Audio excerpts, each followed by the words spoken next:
Bismillahirrahmanirrahim. Assalamualaikum. Dalam video ini kita akan bincang tentang chapter 8 timer programming. Okey,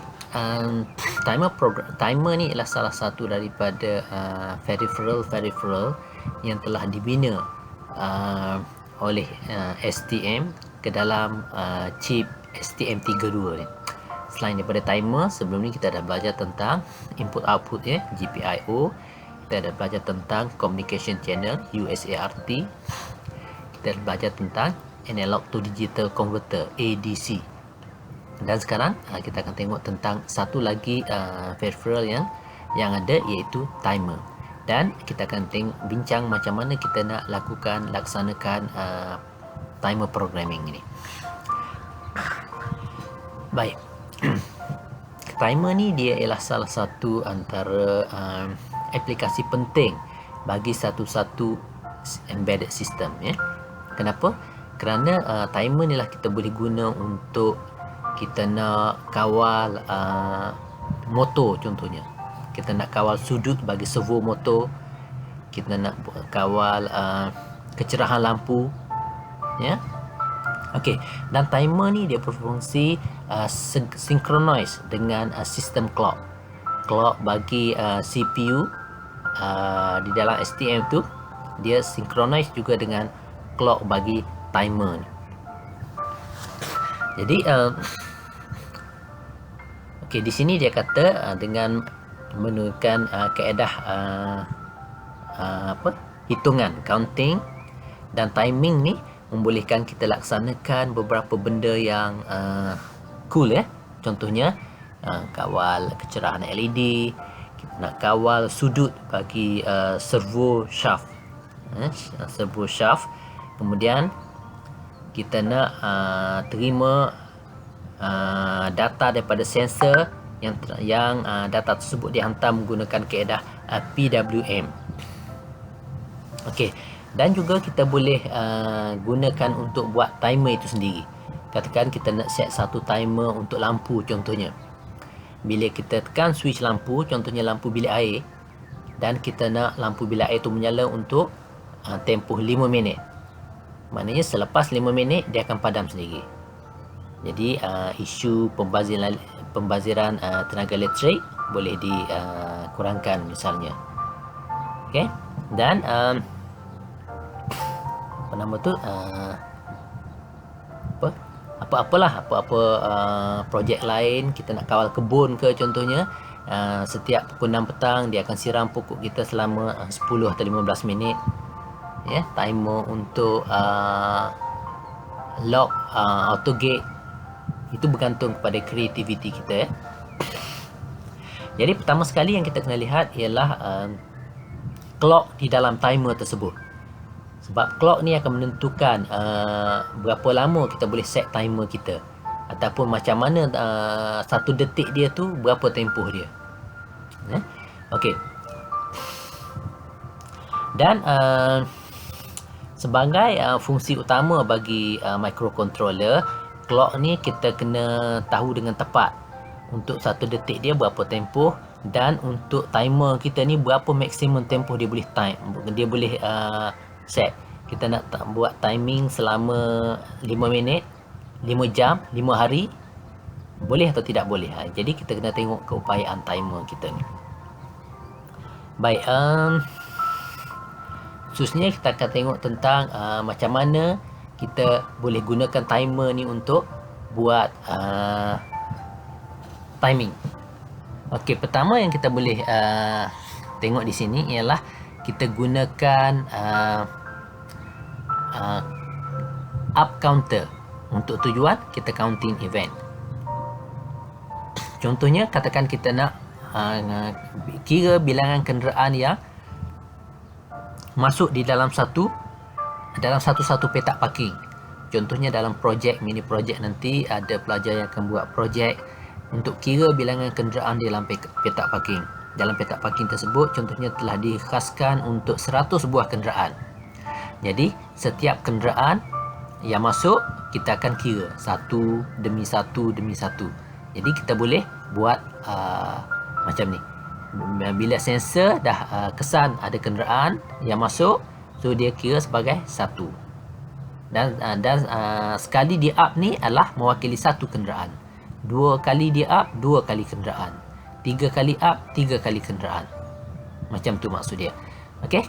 Dan jumlah kenderaan ni pula adalah mewakili jumlah kenderaan yang berada di dalam satu-satu petak parking tersebut.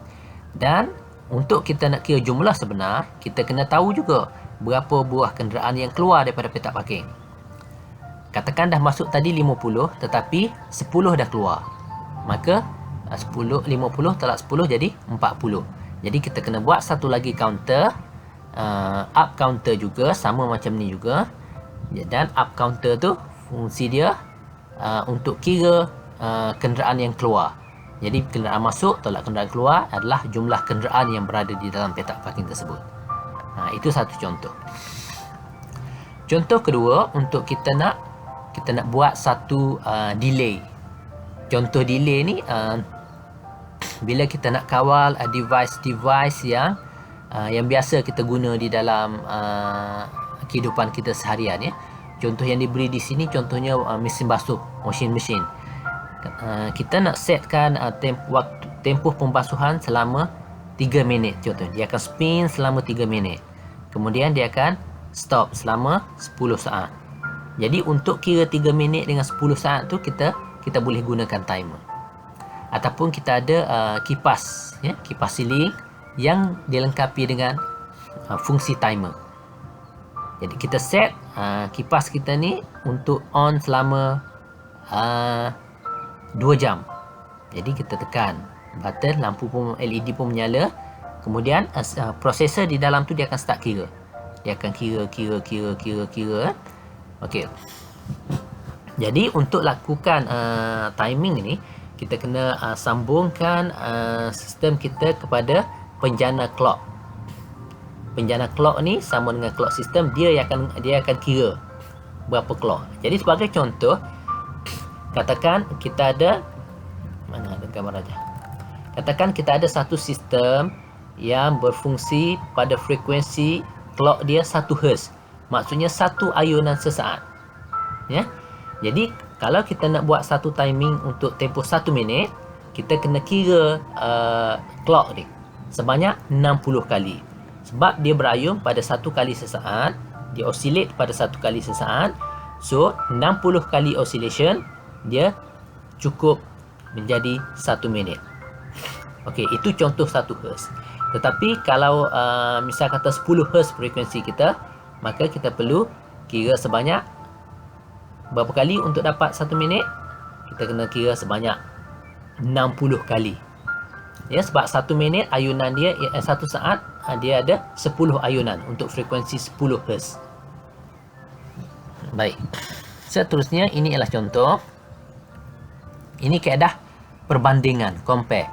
Katakan satu clock tadi bersamaan dengan 1 saat.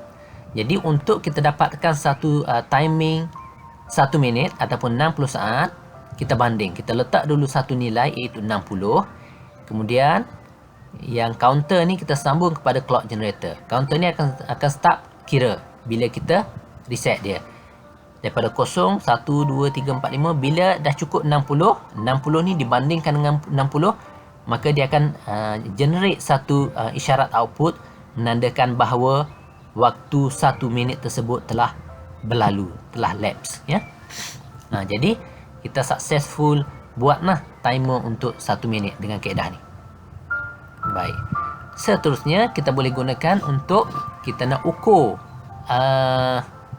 sela waktu di antara dua event, dua peristiwa. Jadi contoh yang paling mudah ialah orang sprinter, orang lumba lari, 100 meter sprint runner. Berdasarkan pada clock generator juga, kita perlukan dua isyarat masukan input. Pertama ialah start signal. Bila terima je isyarat daripada start signal ni, counter akan start count 1, 2, 3, 4, 5, 6, 7, 8, 9, 10. Dan apabila apabila pelari tersebut melintasi garisan penamat, dia akan trigger satu lagi isyarat untuk stop counter ni.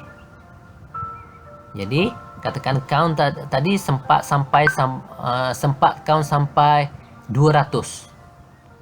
Jadi satu count tu 1 second. Kalau 200 count bermaknanya 200 second. 200 second bersamaan dengan 3 minit. Contohnya 3 minit 20 saat kan. Itu tempoh dia. Okey. Seterusnya macam mana timer ni dilaksanakan. Ini kita kena baca bahagian ni. Jadi dia kata timer are specified by the number of bit their counters are composed of. Dan biasanya dia ada 8 bit, 16 bit, 32 bit, making it easy to read and write using standard 8, 16 or 32 bit variables. Tapi ada juga yang saiz dia lain daripada ni. Bukan 8, bukan 16 tetapi 20 atau 30 contohnya. Jadi cara kira dia tu mungkin rumit sikit lah. Okey, contohnya macam AVR. AVR dia ada 8 bit pun ada, 16 bit pun ada. Di dalam chip yang sama, dia ada dua pilihan. Sama ada nak pakai timer 8 bit atau timer 16 bit. Tetapi untuk sebahagian NXP M3, NXP ni syarikat yang buat microcontroller menggunakan engine M3 ya. Ingat yang kita belajar ni STM ni dibuat STM32 ni dibuat oleh syarikat ST Microelectronics. Dan ini merujuk kepada syarikat NXP. Jadi untuk NXP ni dia ada 16 bit pun ada, 32 bit pun ada timer dia. Jadi timer ni bit ni dia akan menentukan berapa banyak kita boleh kira. Kalau kita pakai 1 bit, kita hanya boleh kira 2 saja. Iaitu bermula dengan 0, kemudian 1. Kalau kita pakai 3 bit, 4, 00, 01, 10, 11. 11 tu mewakili 11 tu mewakili 4 ya. Pin.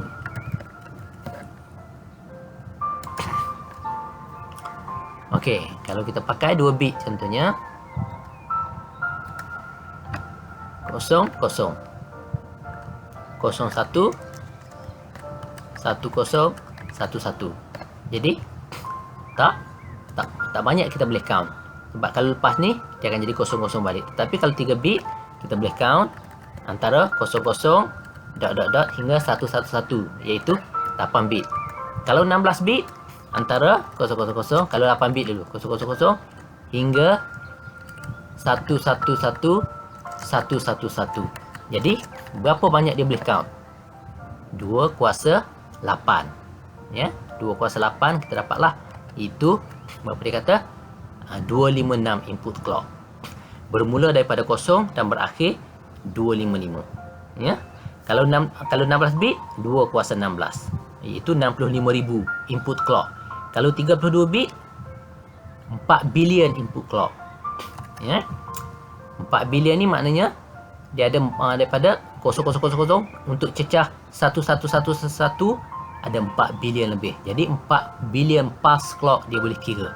Jadi timing dia akan jadi panjang lah. Kalau setiap ni satu clock ni 1 second, ini 4 second. Kalau untuk 3 ni 8 second. Kalau untuk 8 bit 256 second dia boleh count.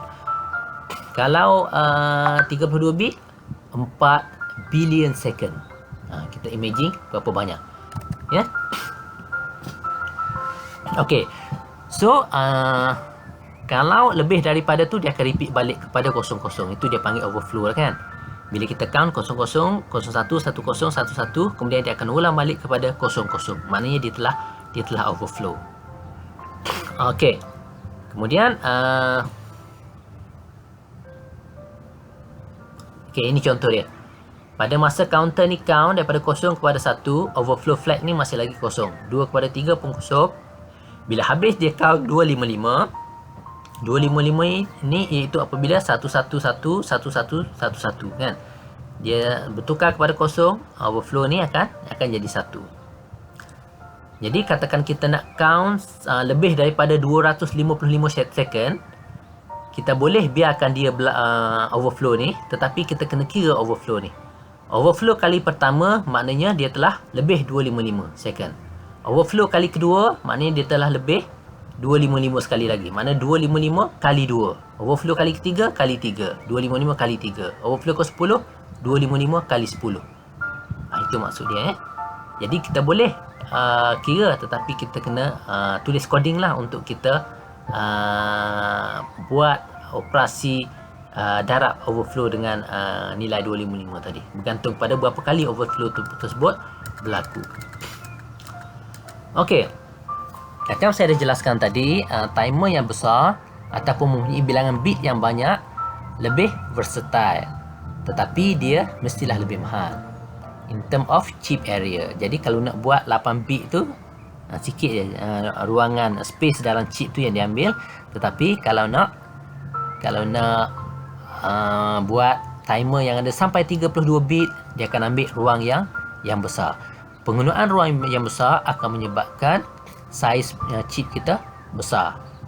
Satu. Dan penggunaan bit yang banyak menyebabkan kita guna bilangan transistor yang banyak. Sekaligus akan menyebabkan penggunaan tenaga elektrik yang banyak.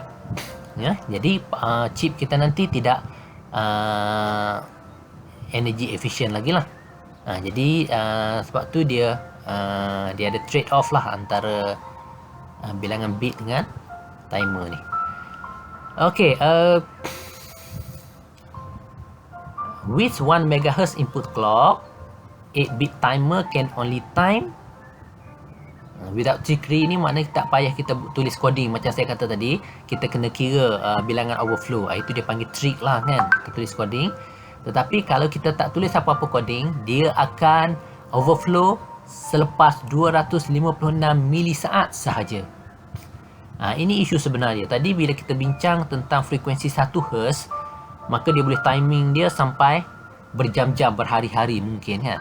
Tetapi realitinya proses dengan kelajuan tinggi, 1 MHz, 1 GHz. Jadi menggunakan 8-bit timer hanya setakat 256 milisecond sahaja. Kalau kita guna 16-bit timer, kita boleh 536 milisecond. Kalau 32 bit, dia boleh pergi sampai 4 bilion milisecond. Okey. Dan untuk STM32 timer 1 adalah bersaiz 16 bit dengan 16 bit prescaler. Kita jumpa lagi istilah prescaler. Apa maksud prescaler? Ini ialah satu option yang kita boleh gunakan untuk kita reduce kelajuan clock. Clock yang laju, kalau kita tengok ni, dia akan menyebabkan kita boleh count sedikit saja. Kan, tempoh dia tu pendek saja. Bilangan count dia sama 256 sebab 8 bit. Tetapi since 1 second dia hanya mewakili 1 microsecond, maka dia hanya dapat 256 microsecond saja. Tetapi katakan kita boleh clock ni kita boleh kurangkan kepada 0.1 MHz ataupun 100 kHz. Ini akan jadi 2560 microsecond. Jadi kita boleh count lagi panjang. Dan itu boleh kita lakukan dengan menggunakan prescaler ni. Ya, prescaler dia bersaiz 16 bit, mana kita boleh bahagi dengan berapa saiz yang ada 16 bit tu.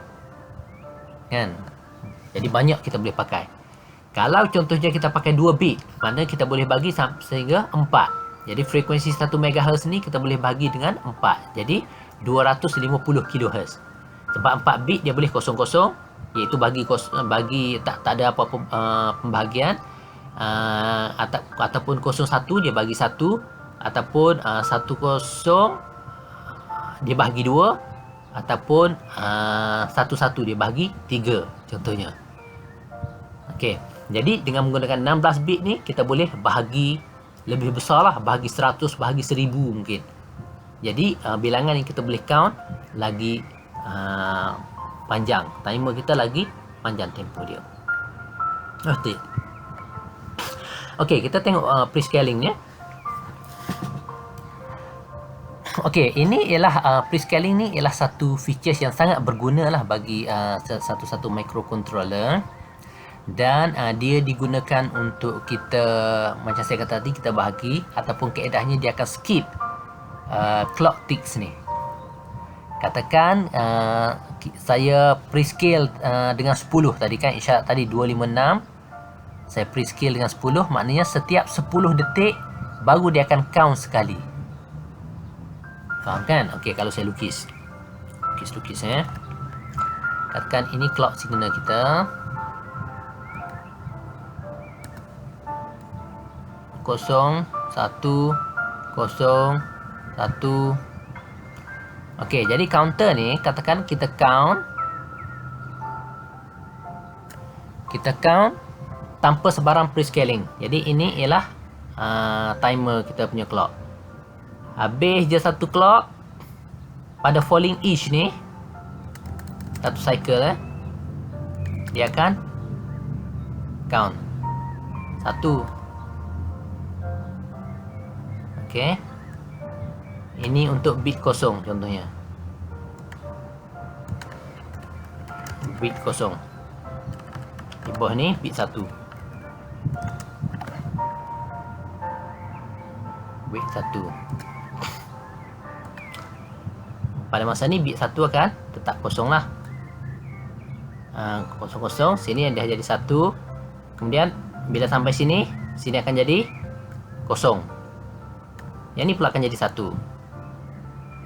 Pada falling edge ni, yang ni akan naik 1. Yang ni akan jadi 1. Kemudian falling edge keempat, yang ni akan jadi kosong. Sini akan jadi kosong. Maknanya di sini V, iaitu overflow, telah jadi 1. Sebab sini ialah 1 1. Kita mula dengan tadi dengan 0 0. Pada T sama dengan 1 ni, pada saat pertama. Ini saat ke-2. Kemudian saat ke-3. Ini saat ke-3, ini saat ke-4.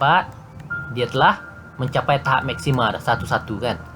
Kemudian pada T sama dengan 5, dia telah overflow.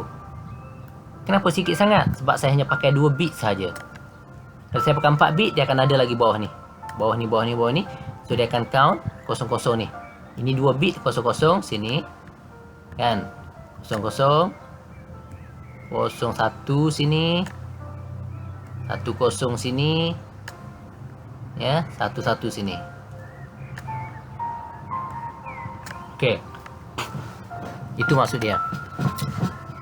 Okey, mana tadi?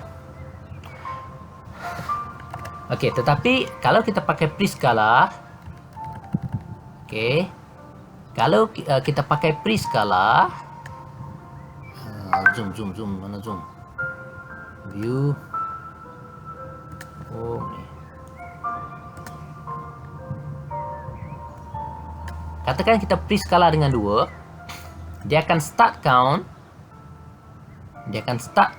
Bit kosong ni bermula pada clock kedua ni saja. Okey. Clock kedua baru dia akan jadi 1. Ni untuk bit kosong.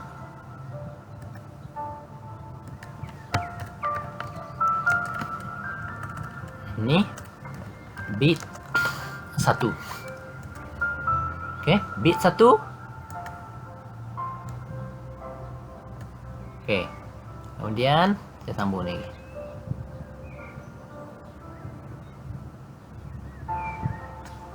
Okey, ni dua di sini kan. Dua di sini. Ini 2. Okey, di sini dia akan turun. Ini akan jadi 1. Kemudian 2 lagi. Yang ni 2, dia naik 1, akan turun di sini. Yang ni kan di sini baru dia turun. Mana overflow dia tu, di sini baru dia overflow. Okey. Kenapa dia buat macam tu? Sebab clock ni dia telah prescale kepada 2. Jadi seolah-olah clock ni dia telah bahagi dengan 2.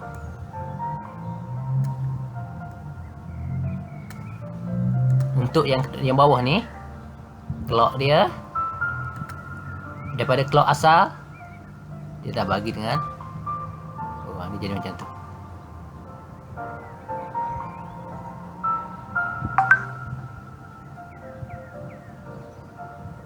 Okey. Jadi saya tanda dengan marker merah. Ini satu pulse dia. Ini satu. Ini satu cycle. Satu cycle ni kita tengok complete daripada low high. Tapi yang ni satu cycle dia di sini. Okey, itu kita prescale dengan 2. Kalau kita preskala dengan 5, saya ambil marker hijau. 1, 2, 3, 4, 5 baru dia 1. 1, 2, 3, 4, 5 baru dia 1. Jadi 1, 2, 3, 4, 5. Jadi ini baru satu clock. Bagi kalau kita prescale dengan 5. Jadi tempoh dia ni makin panjang. Jadi ini T4 dah sini, mana ni akan jadi sampai T8. Kalau kita prescale dengan 5 lagi jauh. Kalau kita prescale dengan 1 tadi, ini je tempoh yang dia boleh timing. Kan? Jadi kalau kita prescale dengan 1000, mana 1000 kali ganda lah, dia lebih lama dia boleh buat timing. Okey. Jadi untuk clock management ni is more complex. In more complex. Okey. Dia bukan mudah lah untuk kita nak deal dengan clock ni. Tetapi sebagai permulaan dia, kita tengok dulu dia kita boleh rujuk kepada isyarat clock asal bagi CPU tu kan. CPU tu kita tahu dia dah ada master clock dia. Contohnya untuk STM32 ni dia boleh pergi sehingga 72 MHz clock dia. Dan cara berfungsi dia sama.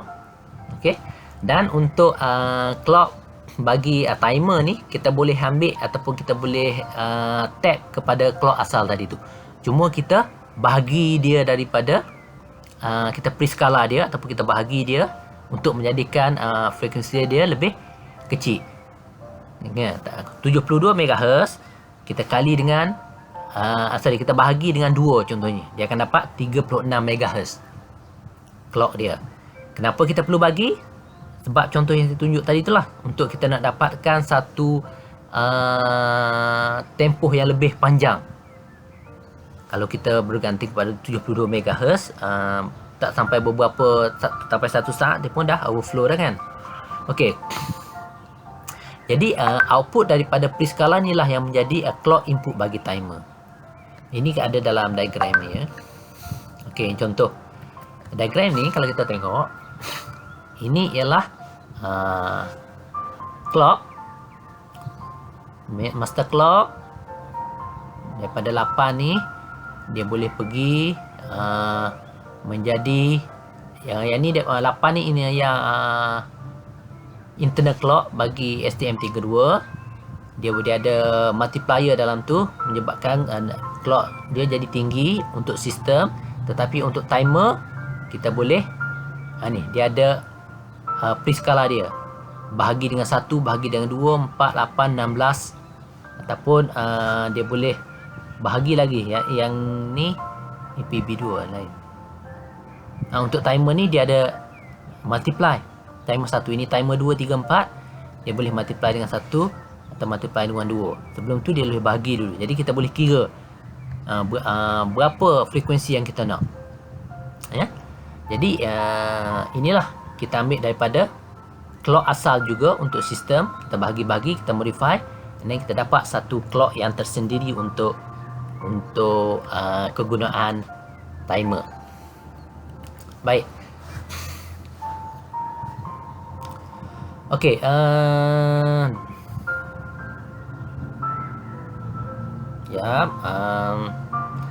okey, kita boleh tukar frekuensi melalui kita modify multiplier tadi. Sama ada kita nak divide atau multiply, ada tadi kan.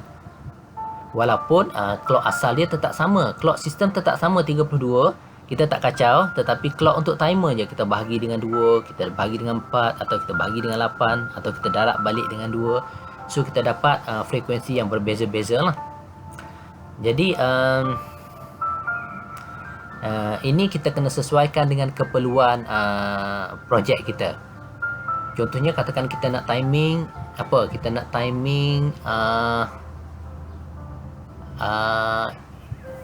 farm irrigation. Ya, kita ada ladang, kita nak siram ladang. Jadi timing dia tu mungkin perlu pergi sehingga 24 jam. Jadi setiap 7 jam dia akan siram, contohnya selama 15 minit kan. Tetapi kalau kita nak timing satu benda lain, contohnya lampu bilik air tadi, mungkin setakat 5 minit saja. Kan? Jadi kita kena sesuaikanlah frekuensi dia tu. Dan kita perlu ingat, kalau faster timer clock, resolution dia memang tepat. Kan, dia boleh pergi precision dia sehingga microsecond, millisecond. Tetapi tempoh dia akan jadi pendek, 2 saat, 3 saat. Tetapi kalau kita timer tu kita slow, precision dia akan jadi kurang. Setiap tick tu boleh jadi 5 saat atau 10 saat. Tetapi tempoh dia akan jadi panjang, boleh pergi sampai seminggu atau 2 minggu. So bergantung kepada keperluan projek kita. Okey, pre-skala ni pula dia limit ya.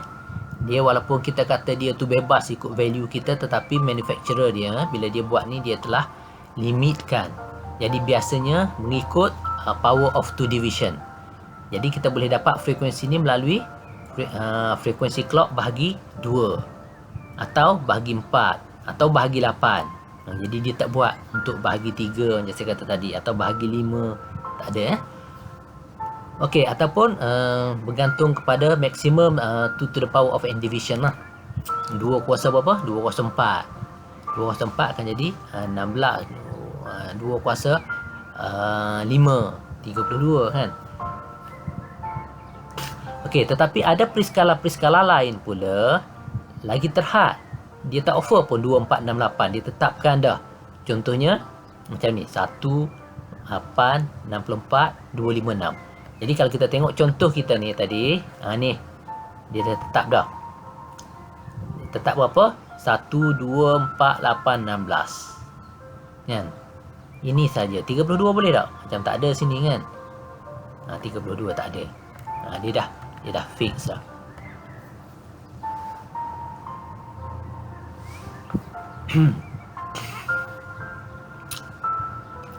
Okey. Jadi ini konsep pre-skala tadi. Jadi explain. Seterusnya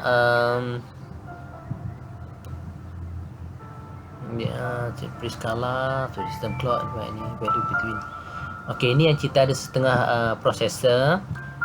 Dia bagi full freedom atau bagi kebebasan penuh kepada kita programmer untuk setkan pre-skala kita. Kalau dia pakai 16 bit pre-skala, kita boleh set antara 1 hingga 65536. Mana frekuensi clock tu kita boleh bagi dengan 65536. Jadi kita dapat frekuensi yang slow, mungkin 10 Hz. Jadi precision duration kita boleh timing tu panjang, lagi panjang. Okey, jadi kalau kita ada yang pre-skala macam ni, menarik kan untuk kita buat. Tetapi kalau tak ada pun tak apa sebenarnya. Kita boleh modify benda tu dalam program, tak ada masalah. Okey, jadi di sini kita akan tengok sumber-sumber clock bagi timer. Jadi tadi saya dah sebut sumber clock ni kita boleh ambil daripada sistem clock. Ya. Daripada sistem clock tersebut kita boleh sambung kepada pre-skala, kemudian kita dapat clock kita sendiri. Ataupun kita boleh juga jana clock kita daripada external sources, sumber-sumber luaran. Contohnya kita gunakan crystal oscillator. Kita pergi kedai, kita beli satu crystal oscillator, dan crystal oscillator itulah yang kita gunakan untuk menjadi input clock bagi timer kita. Ya, ataupun signal generator. Signal generator ni kita boleh dapatkan daripada lab pun boleh. Signal generator kita yang besar tu kan dekat lab, kita jadikan dia sebagai input bagi sistem kita. Cuma kalau yang tu clock kita boleh ubah secara manual dengan tangan. Dan sistem tak ada flexibility untuk dia ubah clock dia kan. Berbeza dengan kalau kita pakai internal clock. Okey, baik. Seterusnya untuk STM32 ni, bila kita first power up dia atau kita reset, chip kita telah dibina agar ia secara automatik pilih 8 MHz clock daripada sumber HSI, High Speed Internal Oscillator, dalam chip kita F103. Dan kita harus tahu bahawa chip ni juga dia ada satu lagi internal high speed internal oscillator, iaitu 16 MHz, tetapi default dia set setakat 8. Tetapi kalau kita nak pakai 16, kita kena set dalam program untuk kita aktifkan 16 dan kita pindahkan daripada 8 MHz kepada 16 MHz. Okey, jadi inilah sambung dia tadi. Ini yang dikatakan HSI tadi ni. HSI, real time clock. High speed internal oscillator, real time clock. 8 MHz. Kita tunjuk 8 MHz. Jadi 8 lah disambung kepada mana? Kepada AHB, Advanced High Speed Bus. Periskalan ni akan bahagi dengan berapa-berapa yang kita nak. Ya. Jadi untuk dia di sini dia boleh keluar sehingga 72 MHz yang kita sambung kepada sistem kita. Jadi yang lain ni yang pakai oscillator lah ni. Ini yang kata sumber luaran ni. HSE, High Speed External Oscillator. External Oscillator dia akan pergi juga ke timer kita ni. Baik. Kita pergi lagi. Okey. Dan sekarang kita tengok jenis-jenis timer yang ada di dalam STM32 ni. Timer ni dia ada banyak ya. Dia ada banyak. Dan untuk STM32 dia ada 7 timer. 7 timer, iaitu 3 daripadanya ialah timer yang bersaiz 16 bit. Contoh yang saya guna tadi ialah 2 bit kan, 00, 01, 10, 11. Tetapi yang ni dia ada 16 bit. 16 bit ni kalau hexa dia ada 4 nibble kan. 1, 4, 4 kali 4, 16. Itu hexa 0000 hingga hexa FFFF. Itu keupayaan dia untuk count. Jadi setiap satu daripada 3 ni dia ada 4 input compare. Kita boleh sambung kepada 4 peranti. Input compare ni macam mana? Dia akan bandingkan 2 isyarat masukan macam sprinter tadi. Isyarat pertama apabila start disambung pada start, isyarat kedua pada stop. Jadi dia akan compare di dua masukan tersebut. That's why dia panggil input compare. Dan option yang kedua ialah output capture ataupun OC. Output capture ni dia akan capture output. Katakan output daripada pin ni, daripada 0 dia bertukar kepada logik 1. Terus dia akan capture. Dia akan start timing dia 0, 1, 2, 3. Kemudian apabila logik tu bertukar daripada 1 kepada 0, dia akan stop capture. Dan dia akan kira tempoh tu untuk kita tahu berapa lama pin tersebut bertukar kepada logik high tadi. Ya, ambil contoh Okey, katakan untuk input capture, output capture tadi, AOP tu output compare. Mana besar ni? Okey, untuk output compare tadi, katakan ini port A0. PA0 contohnya. PA0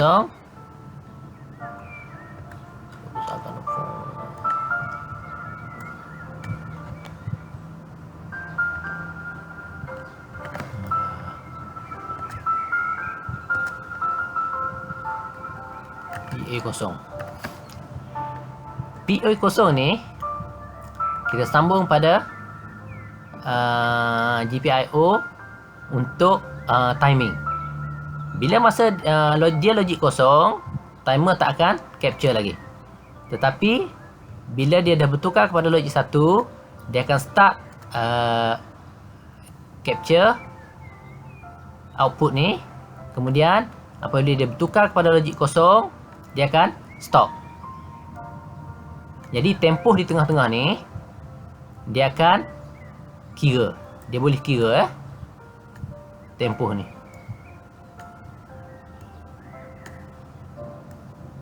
Okey, katakan di tengah-tengah ni dia count value dia ialah hexa, berapa saiz dia tadi, 16 bit kan, hexa 1200 dan kita dah tahu sebanyak 1200 tick dan setiap tick tu berapa tempoh dia bergantung kepada clock kan. Katakan kita pakai clock 1 kHz, bermakna satu tick tu ialah 1 milisecond. Jadi 1200 ni kita convert kepada decimal, kemudian kita darab dengan 1 milisecond dan kita akan dapat tahu berapa tempoh dia. Sebab tu dia namakan sebagai output compare ya, sebab disambung pada pin output. Kalau input capture, dia akan sambung kepada input dan dia akan perhatikan perubahan nilai logik pada pin input daripada logik 0 ke logik 1 berapa lama contohnya. Itu dia panggil input capture dan juga output compare. Seterusnya ialah pulse width modulation. Dia akan tengok berapa tempoh bagi dia nak modulate signal tu. Kalau kita katakan kita nak duty cycle di kita 50%. Okey, ataupun kita nak 30%. Kalau kita nak katakan motor, kita nak putarkan motor lagi laju contohnya, DC motor, maka duty cycle tu kita bawa pergi sehingga 90%, 99% ataupun 100%. Bila kita nak reduce speed, kita kurangkan. Kita kurangkan kepada 90, 80, 70 hinggalah 0% duty cycle, motor tu boleh katakan stop lah. Okey. Ini 3. Satu lagi, dia ada 16 bit motor control PWM with dead time generation and emergency stop. Ini kita kena tengok detail nanti ni, perbincangan tentang dead time generation yang macam mana kan. Kemudian dia ada 2 watchdog timer yang berfungsi sebagai anjing pemerhati ya, iaitu independent and window. Jadi berapa dah? 3 campur 1 campur 2 3, 4, 5, 6 dah. Kemudian yang ketujuh ialah system tick timer. Yang ni besar, dia ada 24 bit down timer. Ini yang kita akan tengok nanti ya, macam mana sistem tick timer untuk 12 bit down timer counter pada video berikutnya.